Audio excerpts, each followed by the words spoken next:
Welcome back to another episode of The Rundown, driven by Nissan, innovation that excites. The softball team opened up their season this weekend down in Tampa, Florida. On Friday, pitcher Chelsea Whitcomb helped secure the first win of the season with a score of 6-3 against USF. On Saturday morning, despite loading the bases in the third inning, the team was held scoreless by South Carolina, lost 6-0. That afternoon, double-digit hits, not quite enough for Virginia Tech, and the Hokies fell to Illinois State 9-5. Sunday morning, more positives, 3 hits and RBI in the first inning, but Tech couldn't hold off number 2, Michigan, with the final score of 10-4. And then finally, Sunday afternoon, the team fell to number 1 Florida. Final score in this one, 8-0. The team heads back to Florida next weekend for the ACC Big Ten Challenge against Minnesota and Michigan. Tech lacrosse erased a 5-goal first-half deficit for a 9-8 comeback win at Davidson on Wednesday night. The Hokies trailed 8-7 with less than 2 minutes remaining before Megan Massera scored back-to-back goals. On Saturday afternoon, the Hokies beat Liberty 7-4 at the Virginia Tech indoor practice facility. The two teams were locked in a tight game with the Hokies leading just 2-0 at halftime, but Tech scored 2 goals in the first 4 minutes of the second half to take control of the game. The Hokies will be on the road Thursday at JMU, and then back here at Thompson Field against High Point on Sunday. Well, the 5th-ranked wrestling team had a big weekend. On Friday, the team took down North Carolina State, ranked 3rd in the country, and claimed its 2nd consecutive ACC dual meet title. This is the 4th consecutive year the Hokies have won one of the 2 ACC titles. On Saturday, the Hokies headed to Duke and won 31-9. Zach Epperle's fall was his 3rd in 2016 and the 2nd in the month of February.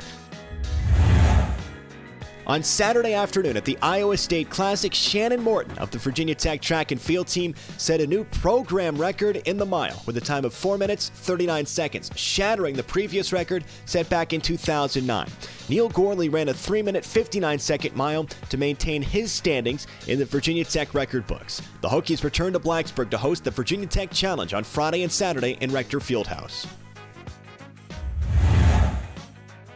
Women's tennis defeated West Virginia 7-0 in Blacksburg on Sunday, giving them their 3rd shutout in a row and grabbing their 5th win of the year. The team's back on the court in Huntington, West Virginia on Friday and Saturday to take on Marshall and Rice.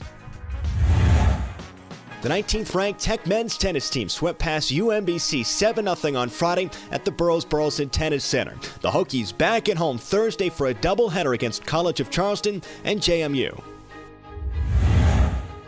Tech women's golf down in Tallahassee this past weekend for a tournament. The team finished 11th overall, and redshirt freshman Amanda Hollinsworth led the team and finished 39th place. The team has 2 weeks off before heading to Miami for the Hurricane Invite.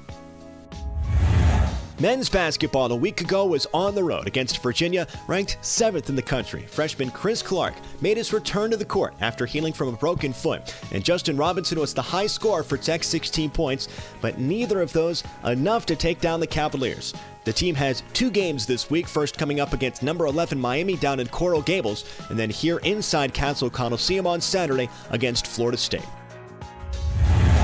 Women's basketball in Chapel Hill on Thursday night for a game against North Carolina. After being down 17 points at the end of the third quarter, the Hokies cut it to a 1-point game with just 1 minute left, but the Tar Heels held on and got the victory, 71-67. In the game against Pittsburgh on Sunday with less than 4 minutes remaining, the Hokies were down by just 3 points. Sidney Cook had a game-high 17, but it wasn't enough as the Panthers got the win.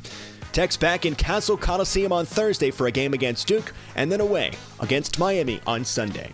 Thanks for clicking, and tune in next week for another episode of The Rundown, driven by Nissan.